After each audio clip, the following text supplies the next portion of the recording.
Mesdames, Messieurs, bonjour. Bienvenue dans cette émission consacrée aux avancées technologiques visant à restaurer la vision chez les non-voyants. Selon l'INSEE, plus de 200 000 personnes seraient aveugles ou malvoyants profonds. Ces cécités sont notamment provoquées par des maladies de la rétine, comme la rétinite pigmentaire ou la DMLA, la dégénérescence maculaire liée à l'âge qui toucherait plus d'1 million de personnes dans notre pays. Pour traiter cette pathologie, il existe des traitements médicamentés comme le Lucentis, mais qui ont leurs limites parce qu'ils ralentissent l'évolution de la maladie, mais ne la font pas régresser. Ils sont de plus extrêmement onéreux. Les chercheurs travaillent donc aujourd'hui à des solutions technologiques dont nous allons parler. Pour cela, je reçois le professeur José Alain Sahel, directeur de l'Institut de la Vision, directeur de recherche à l'INSERM, chef de service d'ophtalmologie des 15-20. Bonjour professeur. Également à mes côtés, Thierry Villette, directeur recherche et développement neuro-biosensoriel chez Essilor International. Monsieur Villette, bienvenue. Et j'accueille aussi Didier Papaz, opticien et PDG du groupe Optique 2000. Bonjour Monsieur Papaz. Alors, professeur Sahel, au sein de l'Institut de la Vision à Paris, vous et vos équipes travaillez sur un projet de rétine artificielle. Pouvez-vous nous expliquer en quoi cela consiste ? Oui, tout à fait. Tout d'abord, je veux insister sur le fait que ça n'est pas en compétition avec les médicaments. Les médicaments très innovants dont vous avez parlé sont indispensables et l'avenir, c'est plutôt d'éviter d'arriver à la situation de malvoyance ou de cécité. Donc la rétine artificielle, aujourd'hui, c'est un long projet pour nous et pour d'autres équipes dans le monde qui a consisté à essayer de remplacer les cellules qui reçoivent la lumière et qui la transforment en un signal électrique qu'on appelle les photorécepteurs par des diodes électriques électroniques qui sont, elles, connectées à une caméra et un microprocesseur. Donc il y a eu des années dans différents centres de travail sur l'électronique, sur la biocompatibilité, sur la chirurgie, qui aboutissent aujourd'hui aux premiers essais avec des partenaires américains et allemands. Et nous avons en parallèle dans l'Institut de la Vision avec Serge Picot un long programme sur un système à très haute résolution. Vous dites que ça fait plusieurs années de recherche. Ça fait combien de temps que les toutes premières recherches ont débuté ? Alors les toutes premières, l'idée remonte presque au début du siècle, tout au moins à 30 ou 40 ans. Les premiers essais ont commencé au début des années 90 avec quelque chose de très rudimentaire. Et la génération actuelle, qui est vraiment la première qui correspond à un prototype de grade clinique, les essais ont commencé il y a 1 an et demi. Vous avez déjà testé cette rétine sur l'homme ? Oui, donc nous avons implanté 5 patients à ce stade et nous continuons à en implanter régulièrement, donc à la fois dans mon service des 15-20 et celui de la Fondation Rothschild pour tester cette technologie. Et ce que nous y voyons, c'est effectivement un bénéfice pour les patients qui étaient jusque-là aveugles, sachant qu'ils avaient vu dans l'enfance, puisque c'est une maladie où la vision n'est pas perdue dès la naissance, elle est perdue au cours de l'évolution de la maladie. Et dans ce cadre-là, ce qui nous a surtout été apporté comme expérience, c'est le fait que les patients réapprennent à utiliser, c'est-à-dire que c'est vraiment le cerveau qui voit. Et ce qu'il faut recréer, c'est une interface entre ces systèmes prothétiques et le cerveau. Quelle est la qualité de l'image que ces patients voient ? Alors aujourd'hui, les puces qui sont implantées font 60 à 100 pixels, donc c'est une résolution qui est très faible puisque nous estimons qu'il faudrait 600 pixels pour pouvoir lire un texte de façon courante.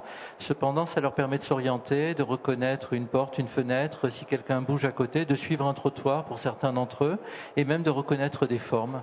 Donc quelque chose qui est tout à fait un peu au-delà de nos espérances et surtout très prometteur puisque c'est vraiment la première génération. Nous avons l'habitude de comparer ces prothèses aux implants cochléaires. Les implants cochléaires, au tout début, les patients étaient capables de reconnaître 5 lettres sur 100, une phrase sur 10. Aujourd'hui, c'est 90% grâce à l'amélioration de la technique, mais surtout grâce à l'amélioration des protocoles de réadaptation et de rééducation. Aujourd'hui, quels sont les futurs développements que vous envisagez pour la rétine artificielle ? Alors, il y a beaucoup de développements chez nous et dans d'autres centres. D'abord des développements techniques, c'est-à-dire d'améliorer l'interface entre les électrodes et le tissu vivant en utilisant par exemple du diamant qui est du carbone, donc qui est biocompatible, des électrodes tridimensionnelles, mais surtout un traitement du signal qui soit avec des systèmes, des analyses mathématiques beaucoup plus poussées pour essayer de faire passer le plus d'informations possible dans peu de pixels. Donc, à qui va-t-elle s'adresser ? Est-ce que tous les malvoyants pourront bénéficier de cette invention ? Non, et c'est malheureusement pas, puisqu'il faut qu'il reste des cellules de la rétine qui fonctionnent. Il faut aussi que les personnes aient déjà vu à un moment donné de leur vie. Donc pour l'instant, ce sont les rétinopathies pigmentaires. Si la résolution s'améliore, ce qui est probable dans un délai qui est difficile à chiffrer, ça pourrait concerner la dégénérescence maculaire liée à l'âge, sous réserve bien entendu d'être certain qu'il reste des cellules dans la rétine. Dans l'hypothèse où ça n'est pas possible de tester ou d'appliquer la rétine artificielle, il y a d'autres technologies que nous testons, certaines avec Essilor, comme la stimulation de la langue avec le CNAM, le professeur Sampaio, qui s'appliquerait à d'autres types de pathologies où là, il n'y a plus besoin d'avoir encore des cellules restantes dans la rétine. Et puis, il faut savoir, et je pense que nous allons y venir, que d'autres technologies se développent pour les malvoyants et les aveugles qui ne passent pas nécessairement par la vision. D'accord, donc là, enfin, on va revenir un tout petit peu sur la rétine artificielle. Vous avez parlé que vous ne savez pas encore à combien de temps le modèle pourrait être abouti. Vous avez quand même une idée, ça se chiffre en années, en dizaines d'années? Alors le modèle actuellement testé devrait rentrer, si tout va bien, en application clinique dès l'année prochaine ou fin de l'année prochaine pour des aveugles dans les conditions que j'ai décrites.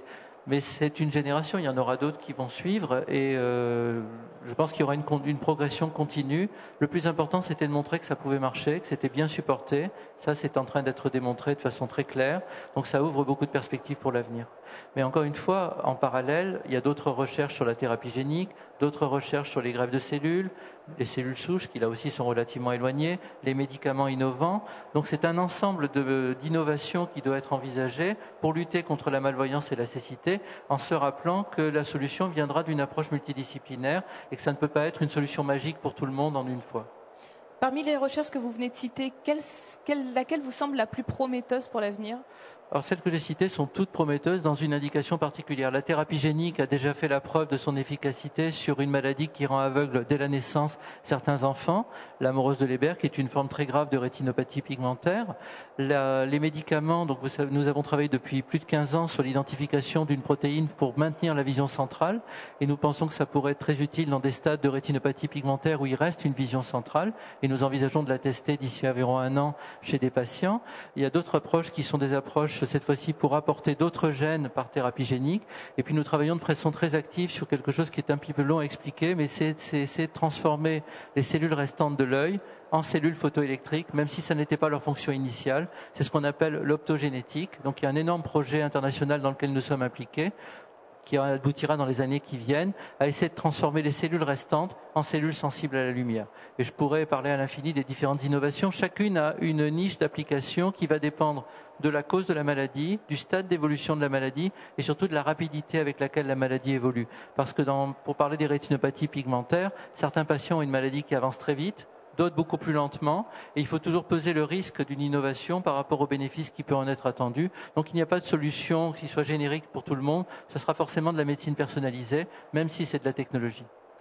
Vous avez parlé tout à l'heure de quelque chose de très étonnant, la possibilité peut-être de voir avec la langue. Comment ça marcherait? Alors le système de stimulation sur la langue a été proposé par un Américain extraordinaire qui s'appelait Paul Bakirita, qui a consacré sa vie à la vision résiduelle, à la vision restante ou à d'autres stimulations sensorielles. Il avait travaillé d'abord à stimuler le torse avec des plaques qui étaient connectées à des caméras. Et puis il a eu l'idée d'utiliser une zone qui a une très forte sensibilité, qui est la langue. Et tout simplement, il y a sur la langue un certain nombre de petites puces, de petits canaux électriques qui donnent une sensation de bulle sur la langue, connectée à un microprocesseur, puis à une caméra, et qui vont donc permettre au patient de percevoir des formes à distance sur sa langue. Alors pour l'instant c'est en essai, et Essilor a soutenu ce projet qui est mené par le professeur Sampaio, donc chez nous, mais par le professeur Sampaio du CNAM, du Conservatoire national des arts et métiers, et c'est vraiment chez des personnes qui n'ont plus de vision du tout, essayer d'utiliser la palpation par la langue par l'intermédiaire d'une caméra. Et là, vous verrez vraisemblablement une émission de télévision dans très peu de temps qui montrera quelqu'un de très connu qui l'a testé, et on l'a testé aussi chez des gens moins connus, et le résultat est assez intéressant. Cependant, l'application reste sans doute très limitée. D'accord, effectivement, ça a l'air formidable. Alors également, il y a quelques mois, dans une news de notre site Acuité, des chercheurs de l'université de l'Illinois aux États-Unis ont mis au point une caméra en forme d'œil qui intègre des photorécepteurs en silicone et des composants électroniques. Est-ce que cette invention peut-elle être envisagée comme un œil bionique à terme? Probablement de façon claire à court terme non, puisqu'il faudrait que cette caméra soit connectée au nerf optique. Et aujourd'hui, la seule connexion possible, c'est par l'intermédiaire des cellules qui forment le nerf optique qui sont dans la rétine. Il faut savoir qu'il y avait des des avancées qui avaient été décrites de ce type il y a plusieurs années qui n'ont pas abouti. Donc il faut toujours, dans les annonces qui sont faites, faire un certain tri. Aujourd'hui, tout le monde est très excité par des prothèses de cornet. Tous les journaux m'ont appelé aujourd'hui parce qu'il y a eu ça a été annoncé comme ça. En fait, il faut savoir que cette innovation-là, elle a 40 ans d'ancienneté. Donc parfois, il faut faire le tri entre ce qui est la vraie innovation et la pseudo-innovation. D'accord. Merci professeur d'avoir fait la lumière sur toutes ces très belles inventions. Alors je vais m'adresser maintenant à Thierry Villette. Bonjour Thierry. Bonjour. Dans le cadre de l'Institut de la Vision, vous pilotez le consortium Descartes, qui est dédié aux recherches sur la basse vision. Vous travaillez notamment sur un système qui permettra aux déficients visuels de se repérer dans leur environnement grâce à la réalité augmentée. C'est bien ça ? Oui, tout à fait. Alors c'est un projet qui s'appelle le Consortium Descartes, donc qu'on mène avec l'Institut de la Vision et particulièrement un centre de neuropsychophysique. Donc d'ailleurs certains membres qui sont autour de nous aujourd'hui et en collaboration donc avec l'ARD d'Essilor, particulièrement sur des technologies qu'on développe déjà depuis plusieurs années chez Essilor, des lunettes informatives. Alors on s'appuie sur cette technologie pour l'appliquer à la malvoyance, effectivement en venant projeter une image virtuelle sur la rétine. La perception du porteur, du malvoyant en l'occurrence, c'est une image qui flotte, un plan de focalisation qui peut être à 4 mètres et qui peut être traité. Donc l'idée là, c'est moins de la réalité augmentée dans ce cas précis que de la réalité amplifiée. Excusez-moi, je vais d'abord vous couper parce qu'effectivement la notion de réalité augmentée n'est pas forcément claire pour tout le monde. Oui. Donc déjà, est-ce que vous pouvez définir ce que c'est ? Je pense que la réalité augmentée, c'est l'addition d'un contenu qui n'existe pas dans la scène naturelle. Donc ça peut être un contenu, une information, texte, ça peut être une image de synthèse, ça peut être éventuellement un contenu vidéo qui viendrait se caler à un objet reconnu dans une scène. Là, on n'a pas ce type d'incrustation de contenu. On va retraiter l'image qui est capturée par une caméra sur les lunettes, donc avec un traitement d'image en temps réel qui sera adapté à chaque malvoyant. Alors, ce qui est évidemment complexe avec les malvoyants, c'est que chaque cas est un cas particulier, même si on peut évidemment définir des grandes catégories, vision périphérique, vision tunnel. Chaque cas est un cas particulier et dans le développement de nos dispositifs, c'est très important de pouvoir éprouver différentes générations de dispositifs de façon un peu itérative pour l'optimiser, pour que ça puisse servir le maximum de malvoyants. Alors nous, on s'adresse vraiment à des malvoyants, alors on va voir un petit peu, mais qui ont quand même des restes visuels suffisants pour exploiter cette image retraitée. D'accord. Bon, là, j'ai mis effectivement, on voit une illustration qui est un petit peu chargée parce que j'ai voulu remercier certains partenaires, donc l'Institut de la Vision. C'est un projet sur 5 ans qui reçoit 10 millions d'euros de l'agence Oseo. Alors bon, c'est une image donc je dirais simplifiée. Donc sur la partie en bas à gauche, on voit donc de haut ces lunettes. Donc il y a une mini caméra qui peut être typiquement située sur le pont de la lunette, qui va envoyer l'image vers un microprocesseur avec des accélérateurs graphiques embarqués sur un PC ultra portable. Ouais. Donc toute l'énergie est déportée, n'est pas sur les lunettes. Là, donc il y a un traitement d'image qui va ensuite être réinjecté par un micro-afficheur qui est embarqué dans la monture, qui est typiquement 1 cm², et ensuite acheminé donc par un système optique de projection. Et là, il y a vraiment un savoir-faire très important. On travaille avec un partenaire stratégique qui nous permet, je dirais, de repousser des limites telles que le champ visuel permis par ce système. Et là, donc, c'est projeté sur la rétine et ça donne ce que je décrivais tout à l'heure, donc l'impression d'une image virtuelle qui flotte en intégration. Donc, c'est une image 2D intégrée dans un environnement 3D et que vous pouvez, grâce à une boîte de contrôle, faire varier, c'est-à-dire par exemple augmenter la luminance. Très important pour les patients DMLA, faire sortir l'image du scotome, donc de cette zone atrophiée de la rétine, pour pouvoir cerner les parties centrales de l'image, donc par magnification. Donc on va grossir l'image. On peut augmenter la luminance, on peut faire varier les contrastes, extraire des contours, donc finalement redonner une information visuelle perdue. De même pour des patients qui ont une rétinite pigmentaire, qui ont une vision tunnel, qui perdent la notion, la perception de l'environnement d'une cible visuelle réduite, parce que souvent ils sont à 10-20 degrés de champ visuel très réduit, et bien d'aller minifier l'image dans la zone utile et encore fonctionnelle de la rétine. Voilà, pour redonner une image, une information contextuelle. Alors voilà, donc ça peut être image. C'est ce que pourrait voir un déficient visuel équipé de votre produit. Voilà. Alors bon, ce qu'il faut savoir, c'est que là, on parle de flux vidéo en temps réel. Donc il y a un certain nombre de contraintes, notamment que toute la connectique soit filaire, câblée. Donc là, vous voyez l'image d'un écran de téléphone portable, mais dans notre cas, ce serait une image retraitée de la scène naturelle qui est dans l'axe du regard. Donc là, l'avantage par rapport au système existant, il y a un certain nombre de systèmes qui sont proposés aux malvoyants, qui sont plutôt des masques informatifs, comme le Jordi, ou le système de Vuzix ou Trivisio. Il y en a pas un grand nombre, il y en a 3-4 sur le marché, qui sont d'ailleurs très chers, typiquement c'est 2000 à 5000 euros. Ah, effectivement, oui. Et donc qui ne permettent pas une vision en transparence. Là, ce qu'il faut voir, c'est ce à quoi on veut aboutir sont vraiment des lunettes qui aient l'apparence de lunettes, le plus miniaturisé possible, le plus discrète possible, qui soient d'abord des lunettes correctrices, et là il y a tout un enjeu finalement d'intégrer une fonction informative dans un verre ophtalmique. Et c'est pas simple, donc bon, Essilor a déposé des brevets, on a beaucoup travaillé sur la question, et donc l'idée c'est que ça soit d'abord des lunettes correctrices auxquelles on vient ajouter une fonction informative, donc pour enrichir, amplifier l'information visuelle. Voilà. Donc sur la gauche de l'image, vous voyez dans le cas d'une vision tunnel, une image retraitée et qui est donc minifiée, réduite et ramenée sur le centre. Et comme je disais tout à l'heure, sur la droite, pour des pertes de vision centrale, comme dans la dégénérescence maculaire liée à l'âge, là, besoin de magnification et de sortir du scotome.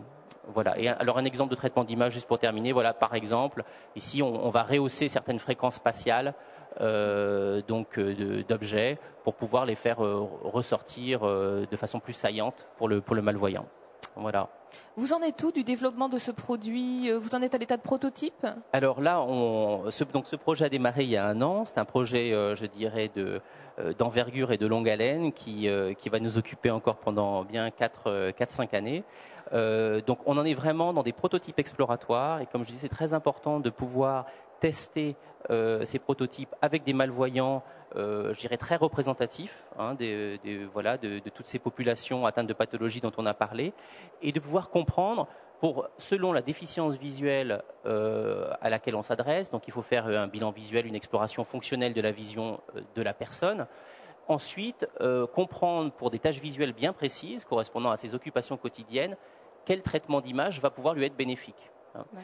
Donc c'est vrai que c'est toute la complexité de développer ces produits-là, c'est qu'au final, on n'a pas un produit, peut-être on arrivera à différentes lunettes informatives pour différents segments de population de malvoyants. Et qui seront peut-être ensuite pré-réglés chez un opticien formé. Puis bien sûr, la malvoyance, c'est un accompagnement de l'usage du dispositif, donc il faut accompagner ça de protocoles, d'adaptation, de rééducation, de façon à ce que le malvoyant puisse utiliser le dispositif de façon optimale. Donc, des opticiens pourraient être amenés à terme à vendre ce produit? Oui. Vous avez parlé tout à l'heure d'un prix très très cher pour des produits préexistants jusqu'à 5000 euros. Est-ce qu'on se situerait dans les mêmes gammes de prix?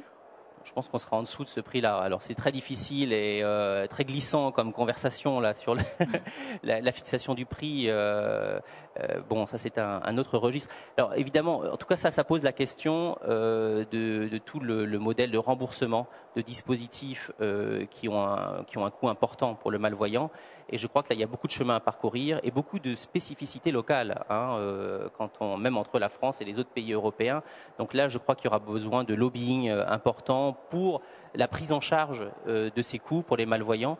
Et quand on ramène finalement le regain, quand on compare le gain d'autonomie permis par ce type de dispositif par rapport à tout le coût pour la société d'hospitalisation due à des chutes, de dépression, de personnes qui ne peuvent plus sortir et de perte d'autonomie, je pense que les pouvoirs publics peuvent avancer dans une direction d'un meilleur remboursement. Et il faudrait aussi peut-être faire évoluer la formation de l'opticien s'il est amené à vendre ce genre de lunettes. Absolument, mais nous avons ici une formatrice émérite, Geneviève Prévost, qui intervient d'ailleurs à Varilux Université, qui procure des formations basse vision pour les opticiens. Et c'est certain, il faudra faire des formations pour toute la prise en charge. C'est une spécialité un petit peu à part quand même, la basse vision. Ça demande des compétences complémentaires. Oui, d'ailleurs, nous en parlerons un peu plus tard. Donc, merci beaucoup, Monsieur Villette. Monsieur Papaz, vous êtes opticien.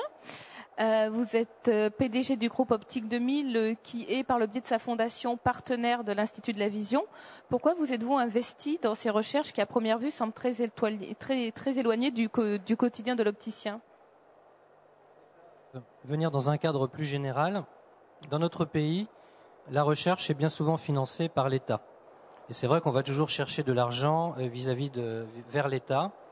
Et il faut, et c'est un devoir citoyen des entreprises en général, et Silor le fait d'ailleurs très bien aussi, c'est quelque chose que nous devons faire, nous investir dans la recherche en tant que partenaire privé pour aider des projets à émerger. Dans le cas présent, pourquoi les travaux sur la rétine et pourquoi l'Institut de la Vision du professeur Sahel?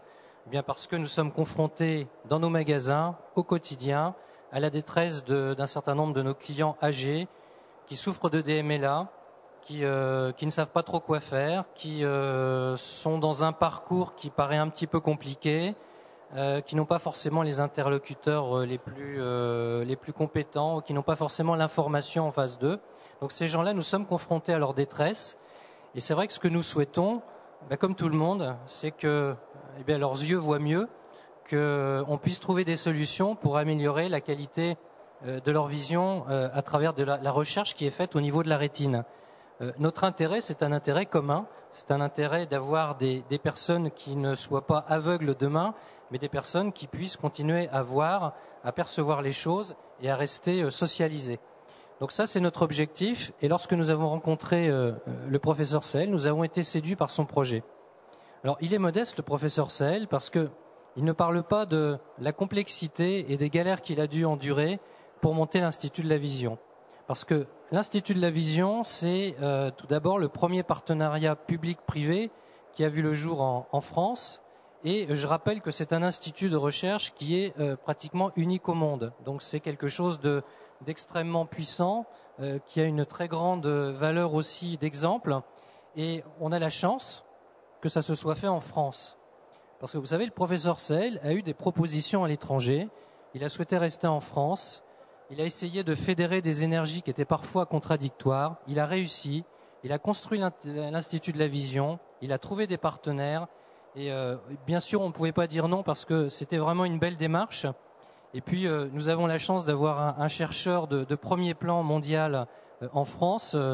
Aidons-le. Et nous sommes vraiment fiers de l'aider au sein de l'Institut de la Vision et de voir ses travaux. Parce que là, on est. Alors c'est vrai qu'on peut être. Il y a un côté recherche fondamentale, mais on est quand même sur du concret. Parce que les greffes de rétine artificielle, elles se font, ça fonctionne. On n'est pas dans de la science-fiction, on est dans véritablement quelque chose qui a vraiment de l'avenir. Alors justement, vous avez parlé de concret, les retombées concrètes pour les 1200 points de vente du réseau Optique 2000 de votre participation à l'Institut de la Vision. Alors, tout d'abord, il y a une retombée, je dirais, symbolique. Nous sommes des opticiens et nous sommes des partenaires. Nous sommes des partenaires des ophtalmologistes, nous sommes des partenaires des orthoptistes. Et en tant que partenaires, le fait d'aider l'Institut de la Vision, c'est une façon aussi d'afficher ce partenariat et d'afficher ce civisme qu'on peut avoir. Et c'est aussi une façon de créer les passerelles qui vont nous permettre aussi, dans nos magasins, d'être plus performants, d'être meilleurs, d'être mieux formés. Parce que ici, leur travail sur du matériel de basse vision, bien sûr, nos opticiens de notre groupe seront formés et nous ferons en sorte que ça se passe comme ça pour pouvoir équiper avec du matériel de plus en plus compliqué. Donc il va falloir une technicité qui aille vers le plus, vers le mieux. Et c'est quelque chose que nous mettons en place aujourd'hui puisque nous sommes dans une phase de labellisation de centres agréés en basse vision. Alors la grande nouveauté chez Optique 2000, c'est donc que depuis maintenant un petit peu moins d'un an, nous avons décidé fortement de nous intéresser à la basse vision et de mettre en place une démarche construite, professionnelle, qui fasse en sorte que chaque malvoyant qui viendra dans un centre aura la meilleure prise en charge possible. Alors vous parlez des centres agréés basse vision, c'est ça? Voilà, ce sont des centres agréés basse vision. Aujourd'hui, il y en a 55 sur toute la France. Notre objectif n'est pas qu'il y en ait 1200 demain, parce que c'est une démarche volontaire. Il faut que l'opticien ait envie de le faire. Mais nous souhaitons avoir à terme 200 centres agréés sur la France qui sont amenés pour pouvoir bénéficier de cet agrément. Ils sont amenés à subir un audit. Oui, justement, j'allais vous demander quels sont les critères pour être agréé. Eh bien, il y a 6 critères auxquels il faut répondre. Il faut bien sûr avoir le local séparé, adapté, mais là c'est la loi. Hein. Il faut avoir le matériel aussi adéquat, c'est-à-dire qu'il faut présenter tout le panel de matériel suffisant pour pouvoir avoir une prise en charge. Il faut bien sûr avoir les compétences, donc il faut avoir suivi des formations. Quel type de formation? Eh bien, nous avons au sein du groupe Optique 2000 une école de formation qui, avec intervention d'ophtalmologistes, orthoptistes et opticiens spécialisés et fournisseurs aussi, qui forment nos opticiens sur de la formation professionnelle continue. Ce sont des stages de 2 jours qui se renouvellent à durée variable. Donc vous dites que votre objectif c'est de parvenir à 200 centres agréés. À quelle échéance? Eh bien, nous mettons une échéance de 2 ans pour y parvenir, parce qu'il faut le faire graduellement.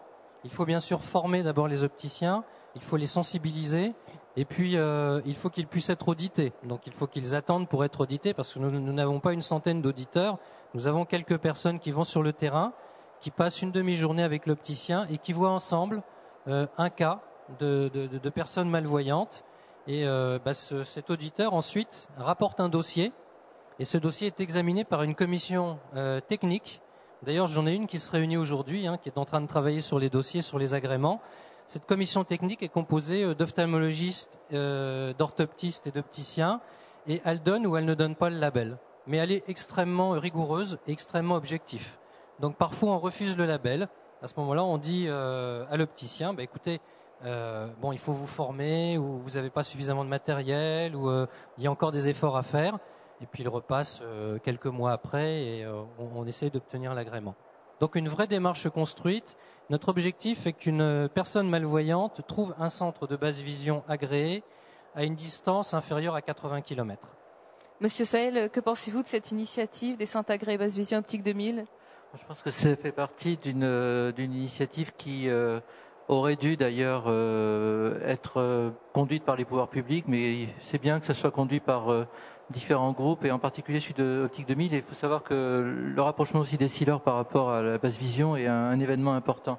Aujourd'hui, quand on parle des thérapeutiques, l'objectif n'est pas toujours de rendre une vision qui a été perdue, mais de garder la vision qui reste. Alors, si les patients ne sont pas capables d'utiliser la vision qui reste, s'ils ne sont pas capables d'avoir l'instrumentation ou les différents outils, parfois très simples d'ailleurs, qui leur permettent d'utiliser leur vision restante, nos traitements n'atteignent pas leur but. Donc il y a une synergie entre la rééducation basse vision et la thérapeutique. Longtemps, la rééducation basse vision, c'est quand on ne pouvait plus rien faire, on envoyait le malade dans un centre ou faire quelques séances de rééducation de façon à ne pas l'abandonner complètement, et malheureusement, parfois, ça n'était même pas tenté. Et c'était donc une démarche de résignation. Là, c'est pas du tout ça, c'est une démarche au contraire de réappropriation de ce qui reste, de reconquête par le malade de sa vision restante, en parallèle à nos efforts pour la préserver le plus longtemps possible, voire pour l'améliorer. Donc un partenariat de ce type illustre parfaitement le fait que les frontières entre l'ophtalmologiste, les orthoptistes, les opticiens, les industriels sont complètement artificielles. Le malade est obligé de circuler là-dedans. Si nous créons des barrières, c'est la vie du malade que nous rendons plus difficile, et c'est ça qu'il faut comprendre. Donc ce type de rapprochement, le fait aussi que, en aidant la recherche, on fasse passer un message qu'il n'y a pas de résignation face à la maladie, et que les gens qui sont le plus au contact des personnes le fassent passer, ce message, c'est très important. Et justement, par rapport à la basse vision, donc c'est aussi une question que je pose à Monsieur Villette, quelles sont vos attentes par rapport aux opticiens? Je pense qu'il y a un aspect qui est très important, qui a été évoqué par Monsieur Papaz, qui est d'aller finalement au plus proche des malvoyants. Donc je pense qu'il sera intéressant, c'est déjà de continuer à promouvoir l'interdisciplinarité de la prise en charge basse vision, des opticiens qui connaissent aussi, je dirais, un peu le dossier ou la maladie, qui comprennent en fait l'évolutivité de la maladie de l'œil de leurs clients, qui également sont dans un réseau où ils vont interagir avec des orthoptistes, avec des aides à la vie journalière, des ergothérapeutes, des psychologues. Toutes ces professions-là doivent être en contact pour suivre le malvoyant. C'est pas juste quelqu'un qui pousse la porte d'une boutique d'optique spécialisée, qui ressort avec des aides et puis miracle, tout va bien. Non, c'est quelqu'un qui va d'abord à qui on va prêter plusieurs aides, qui va voir si elles sont adaptées pour son cas particulier, va revenir en disant ah oui celle-là vraiment elle me plaît beaucoup, bah, écoutez je vais l'acheter, et puis finalement on va se rendre compte au bout d'un mois ah j'ai pas bien compris toutes les fonctionnalités, donc va revenir. Ça demande en fait beaucoup d'écoute de la part de l'opticien, bien sûr de la formation technique et de l'interdisciplinarité avec les autres professions médicales ou paramédicales. Voilà. Donc c'est ce réseau-là qui doit être présent et qui doit être présent si possible, être déployé un peu partout et au plus proche des malades. Monsieur Villette, merci. Professeur Sahel, Monsieur Papaz, je vous remercie beaucoup d'avoir répondu à notre invitation. Je vous retrouve pour ma part à 18h pour une nouvelle émission qui sera justement consacrée à la basse vision. Nous vous expliquerons tout le potentiel de cette activité pour votre magasin. À tout à l'heure sur le Studio TV Acuité Silmo.